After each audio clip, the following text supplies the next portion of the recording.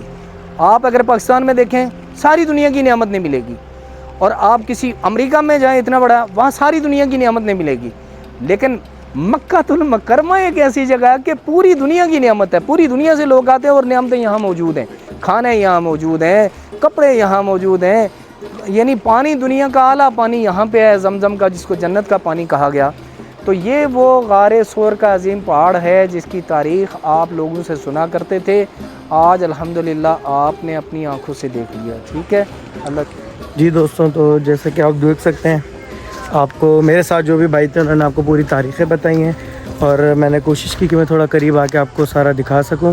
یہ آپ دیکھ سکتے ہیں میرے پیچھے، یہ پورا سامنے غار ثور ہے، لیکن اوپر جانا تھوڑا امپاسبل ہے کیونکہ گرمی بہت ہے۔ آپ دیکھ سکتے ہیں ریت میں سے بالکل تپش باہر آ رہی ہے تیزی سے نا، تو بس میں یہیں تک آ پاؤں، یہیں سے میں نے آپ کو اس کا جتنا ہو سکا میں نے آپ کو کوریج دکھائی ہے۔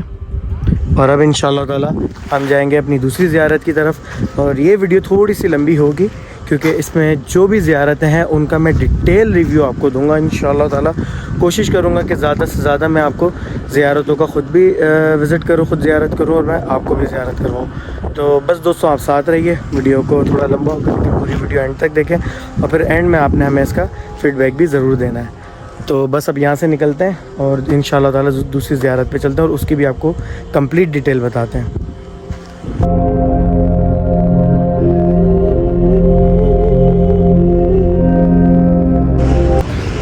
جی دوستو، تو ہم لوگ میدان عرفات کی طرف سے ہوتے ہوئے جبل رحمت کی طرف آ گئے۔ یہ بھی ایک ایسا پہاڑ ہے جہاں پہ ہمارے پیارے نبی حضرت محمد صلی اللہ علیہ وسلم نے بیٹھ کے کوئی 5 سے 6 گھنٹے جو ہے دعا کی تھی۔ تو یہ بھی ایک ہسٹوریکل پلیس ہے، تو ادھر ابھی ہم آ گئے ہیں، اور باقی اس جگہ کی جو بھی پوری تاریخ ہے وہ بھی انشاءاللہ تعالی ہم آپ کو اوپر جا کے ہی بتائیں گے۔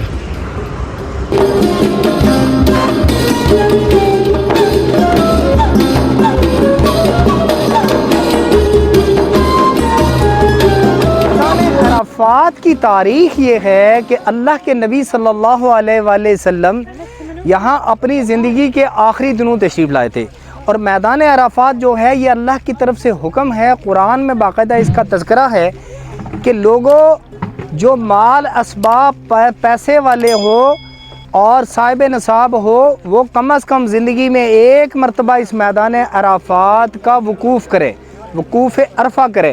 یہاں حج ہوتا ہے، یہاں کا وقوف فرض ہے۔ یاد رکھیں اگر کوئی مالدار مسلمان دنیا سے بغیر حج کیے گیا تو سمجھ لے کہ اس کی پکڑ ہوگی۔ یہ حکم ہے اللہ کا کہ اس عرفات کے میدان میں آ کر وقوف کرے 9 ذو الحج والے دن۔ 9 ذو الحج والے دن یہاں لوگ آتے ہیں اور سارا دن اللہ سے مانگ رہے ہوتے ہیں۔ یہاں 2 نمازیں پڑھی جاتی ہیں، ظہر اور عصر کی۔ ظہر اور عصر کی نماز یہاں پڑھتے ہیں، فرض نمازیں، اور پھر یہاں سے مغرب کو جب اذان ہوتی ہے بغیر نماز پڑھے ہوئے یہاں سے مزدلفہ چلے جاتے ہیں۔ حج کا جو اہم رکن ہے وہ فرائض میں سے وہ رکن یہاں پورا کیا جاتا ہے کہ وقوف عرفہ فرض ہے، وہ فرض 9 ذو الحج کو یہاں آ کے حاجی صاحبان پورے کرتے ہیں۔ اور اس کی تاریخ یہ بھی ہے کہ اللہ کے نبی صلی اللہ علیہ وآلہ وسلم جب یہاں تشریف لائے تھے اپنی زندگی کے آخری دنوں حجۃ الوداع کے موقع پہ آپ علیہ الصلوۃ والسلام یہاں تشریف لائے تھے اور اپنی کسوہ اونٹنی پہ بیٹھ کر 1 لاکھ صحابہ آپ کے ساتھ تھے جن کے ساتھ آپ نے حج کیا اور بہت سارے ارشادات فرمائے، بہت سارے پیغامات دیے۔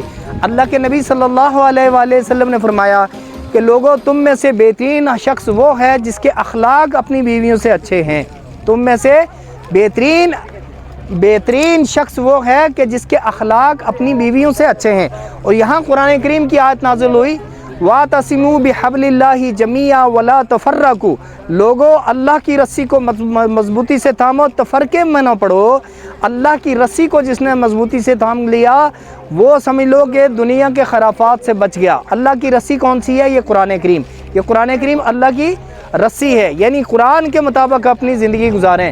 اللہ کے نبی صلی اللہ علیہ وآلہ وسلم نے اسی مقام پہ، اسی عرفات میں، کوئی یہ مخصوص جگہ نہیں، اس پہاڑی کے اوپر نہیں، یہ نیچے ہی آپ علیہ الصلوۃ والسلام نے کم و بیش 5 گھنٹے دعا فرمائی۔ 5 گھنٹے یہاں پہ اللہ کے نبی نے دعا فرمائی اور اللہ کے نبی کی دعائیں قبول کی گئیں، اسی لیے اس جگہ کو عرفات کہا گیا۔ اور اللہ کے نبی صلی اللہ علیہ وآلہ وسلم کی دعائیں قبول کی گئی، اسی لیے اس جگہ کو، اس پہاڑ کو جبل رحمت کہا گیا، رحمت کا پہاڑ، کہ اللہ کے نبی صلی اللہ علیہ وسلم حجۃ الوداع کے موقع پر یہاں تشریف لائے تھے اور آپ نے دعائیں فرمائی۔ اس لیے یہاں پہ حاجی آتے ہیں، وہ کیا کرتے ہیں؟ کوئی کام نہیں کرتے، صرف اللہ سے مانگتے ہیں، وقوف کرتے ہیں اور کھلے میدان میں تپتی ہوئی کڑکتی ہوئی دھوپ میں کھڑے ہو کے اللہ کے ہاں رو رو کے مانگ رہے ہوتے ہیں اور اللہ رب العزت کو راضی کر رہے ہوتے ہیں۔ اللہ تعالی ہمارا یہاں آنا قبول فرمائے۔